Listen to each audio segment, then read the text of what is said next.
ரெண்டு பேருக்கு நடுவுல தான் போட்டியே. ஒன்னு டிவிகே, இன்னொன்னு டிஎம்கே.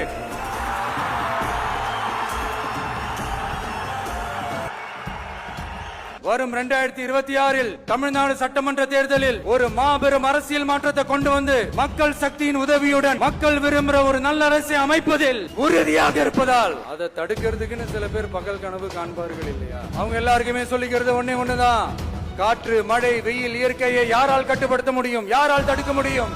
இவை எல்லாம் கடவுளால் உருவாக்கப்பட்டவை. அப்படிதான் எம்மக்களுக்கான அரசியலையும் யாராலும் தடுக்க முடியாது. அரசியல் சூறாவளியையும் தேர்தல் சுனாமியையும் தடுப்பார் எவர். அப்படிதான் எம்மக்களுக்கான அரசியலையும் அந்த வெற்றியையும் யாராலும் தடுக்க முடியாது. அப்படி தடுக்கணும்னு நினைக்கிறவங்களோட கனவு ஒரு நாளும் மெய்ப்படாது. Before concluding my speech, few words from William Blake.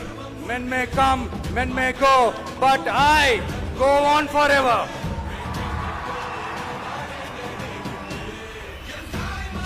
ஞானம் கருதினும் கைகூடும், காலம் கருதி இடத்தார் செய்யின். ஏற்ற காலத்தையும் இடத்தையும் அறிந்து ஒரு செயலை செய்தால் பூவுலகம் முழுமையையும் வேண்டினாலும் அது கைவசப்படும் என்ற திருக்குறளுடன் என்னுடைய நன்றி உரையை நிறைவு செய்கிறேன். பார்த்துக்கிட்டே இருங்க, அடுத்த வருஷம் இதுவரைக்கும் தமிழ்நாடு சந்திக்காத ஒரு வித்தியாசமான ஒரு தேர்தலை சந்திக்கும்.